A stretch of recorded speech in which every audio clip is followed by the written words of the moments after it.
Hi everyone, Jane and I are together today, which is really unusual.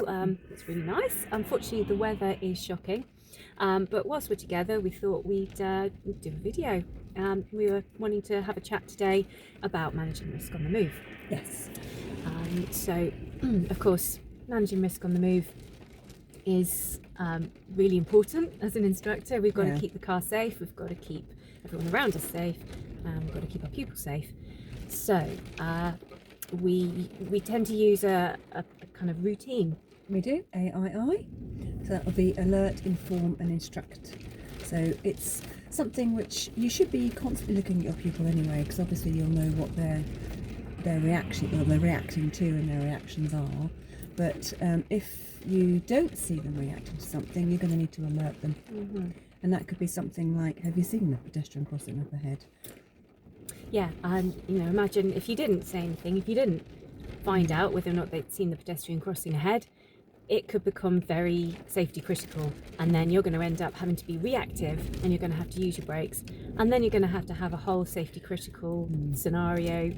It just escalates, out of control, and which is what we really want to avoid. Yeah, so proactive risk management is where you want to be at when you're on the move with your pupils. So aware of your surroundings and awareness of what your pupil is doing. So we use this technique. It just keeps things nice and simple. It gives you a formula that you can just put into all your lessons, and you change it according to the level of your pupil's ability.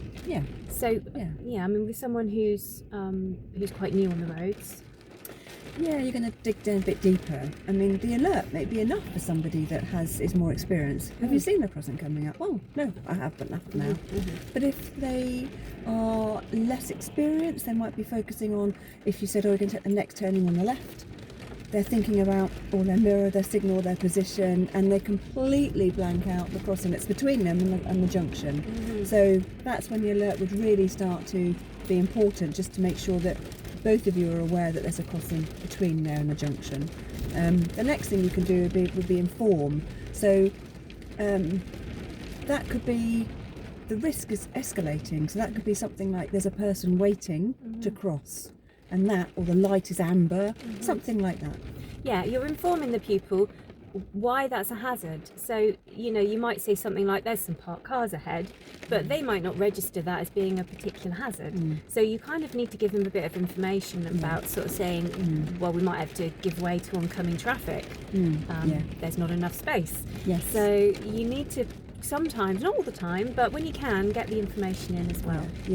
And that helps them to focus on what the development of that hazard is. A developing hazard. It's going to get, something's going to have to change. And then the final part would be the instruct. Now, if they haven't seen and they haven't realised the risk, you're going to have to take action. So before you need to step in, try and get them to do that. So tell them you're going to have to stop, slow down, whatever it's going to be. If they are very new, which again would be a bit of a risk in an environment with a pedestrian crossing, but you might have to say brake, clutch if you really need to drill down, or brake. Or speed up. No, please ignore that last bit. We'll cut that bit. That'll be edited.